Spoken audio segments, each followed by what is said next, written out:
Hey Schilling, do you know that there used to be rumors or people wanted to see Joe Rogan in the octagon Oh my God. against wasn't it, do you know about the rumor about you and Blade, Wesley Snipes? Yeah, I've talked about that before, but that it was actually supposed to happen. Oh, I didn't. I Yeah, thought that wasn't just a rumor.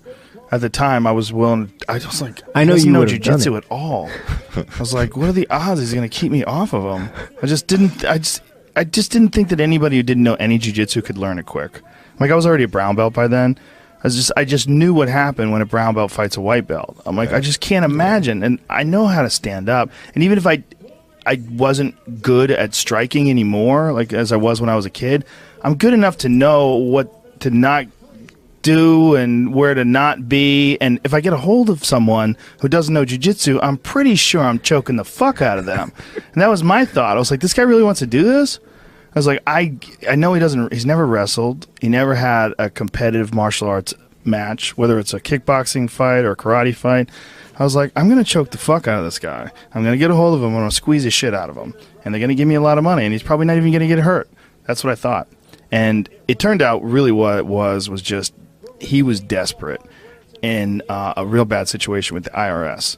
And so they were trying to figure out some way to generate money. And one of the ways they said, look, let's just see if we can come up with a crazy pay-per-view fight. And they wanted to fight Jean-Claude Van Damme in some pay-per-view fight.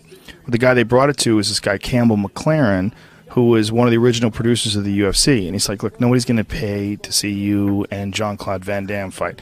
I disagree. I'd pay for it. But they said no one's going to pay for that. You know, you have to fight someone who's, I think the word he used was current. So he said, would you fight Joe Rogan? This is when Fear Factor was on. And he said, yep, I'll do it. Let's do it. And so they came to me and I went, how much money? And then they started talking. I said, okay. I said, I'll do it. And they're, are you serious? I go, I'll fight that guy. I was like, okay, let's see what happens. And so then there was like a bunch of changes of the contract. It was supposed to be 50-50. Then it changed, and I said, okay to that too. I said, whatever. Let's just do it. Let's just do it. Come on, let's do it. Like, and I was training for it for quite a while. I was training for it for a couple of months, and I was fucking tired all the time. I was training with Rob Kamen, and I was doing jiu-jitsu. So I'd be hitting pads with Rob Kamen and sparring with him and sparring with some of his students, and then I'd go to jiu-jitsu, and I was fucking tired, and it made me... I always knew how hard it was to be a professional MMA fighter. I'd seen people work at it. I'd seen guys struggle. I'd seen guys like Connor Hune, who was like a young guy who was coming up in the amateur ranks, and I was seeing him fight out of legends. So I knew the requirement of it. But until you, I mean, the piss-ass amount of training that I was doing in comparison to what it is to fight in the UFC or something like that, it just gave me way more of an appreciation for just how much it takes out of your life. Because it's not just the amount of time that you're spent training. It's like when you're done training, you're fucking tired. And you're not going to get a lot of other things done. And if you do, you're going to be cranky, right? And yup. So that was the story behind it. And he just decided not to do it, apparently. And when it became more obvious that they didn't want money, they wanted to put him in jail. They wanted to put him in jail and set an example. I think this was all while his court case was still going on. I don't want to talk out of school because I don't know what the exact issue was, but they wanted to put him in jail for tax evasion because he had some guy who apparently was advising him incorrectly about how much taxes he had to pay or whether or not he had to pay taxes at all. I don't know the whole story, but that was what was going on. He was just in desperation mode. I always thought that was a rumor. No, that was real. I remember you mentioning it on a broadcast at one point. Because he wasn't signing the contract. Because it was going on for a long time. And I was like, what are we doing? Like, am I doing this? Because if I'm doing this, I'm not doing anything else. Like, I need to know if I'm doing this. And I was training a lot then. So I was like, okay. Let's see. So now you're getting pissed. I was getting pissed at a certain point in time. But that was when, I was training jiu-jitsu a lot. I was training several times a week. Who knows, man? He might have fucked me up. Totally possible. But I was pretty sure I was going to choke him. It was just one of those things. Some dude who's never done jiu-jitsu, I just feel like there's only so much you can do. Like... White belt, brown belt. Do you remember the first time you got mauled in like a jiu-jitsu class? Yeah. Isn't it weird? Like the first time you get mauled, you're like, I had no idea someone could do that to me so easy. Yeah, I got choked I was like 18. I got choked by a 14-year-old.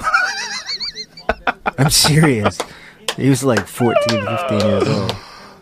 I didn't know what I was doing. Of course. There was a kid at Carlson Gracie's place that used to torture me. I was a white belt and he was a purple belt, and he was no bigger than me. He was no younger than me. He was like my age, my size, and he used to just rape me. There's just no denying that this dude, if we were in a fight, he would be able to choke the fucking life out of me, and I would only be able to hold him off for a certain amount of time. It was just, I was a white belt. I didn't know what I was doing, and he wasn't nice about it either. He was smash you. But that guy taught me a lot. It taught me a lot because I wrestled in high school, and I'd done a lot of martial arts tournaments as far as like Taekwondo tournaments, and I'd done some of that American kickboxing. And I had a totally delusional sense of how much I could keep someone off of me, like in terms of grappling. Yeah. I really had no idea. It was just so humiliating. Nobody knows. Nobody knows. Nobody knows. They don't know. On any grappling, striking, whatever, No. everyone has like this false sense of security. I had to tell that to a friend of mine. So bad. I had to tell that to a friend of mine who was a grappler. I had a buddy of mine who, a really good guy, was black belt in jiu-jitsu. He's like, I'm going to take an MMA fight. I'm like, okay. Like, why are you going to take an MMA fight? He's like, well, you know, it's kind of a bucket list thing. I want to do it. I mean, you going to dabble in this? Are you going to compete? You're going to fight? Like, we had one of these conversations, like, how are you going to do this? And I'm like, you know what you can do to a guy, because he's a black belt. Like, you know what you could do to a guy on the ground that doesn't know what the fuck he's doing? Someone could do that to you standing up. And it's way worse. Mm-hmm. It's way worse. Because if a guy takes you down and strangles you, you're done. You tap. You get up. Your neck is a little sore. You're going to be fine. You can go to work the next day. Yeah. But if Eve Edwards shins you across the dome, that's not a fun time. That's not a fun time. When your legs turn into rubber and they give out from you and the world's spinning and you hear... That's exactly right. That's exactly right. It's terrible. It's a terrible place to be, you know? Yeah. It's just one of those things that I don't think people realize until they see it happen or until they do it to somebody. Like, since they can't do it to somebody, I don't think they realize that someone could do it to them. I think everybody should at least once, every man anyway, once in their lifetime, hear that. Yeah. You know? Yeah. Feel, because that's a different state of being. It's just like a car accident. Yeah. People don't realize it. When they get in a car accident, it's that same like buzz. Yeah, You know like what I when mean? you see those films, if you've never experienced that, when you see those films where it's a car accident or a big hit and they do that effect, just imagine all of that but inside your own head. Yeah. It's really just like that for about 2 to 3 seconds as it clears up. I remember when Tito Ortiz body slammed Evan Tanner and KO'd him with a body slam. I remember just watching that, how he got the clinch on him, hoisted him up in the air, and just slammed him to the ground. And I remember thinking, like, so few people understand that a guy like that can just do that to you. Yeah. Imagine that on the street. Oh, my God. Right in front of a bodega. He just slams you on a fire hydrant like that. Yeah, here it is right here. He got the body clinch. Boom! Just KO'd him with a slam. That was when Tito was in his full prime.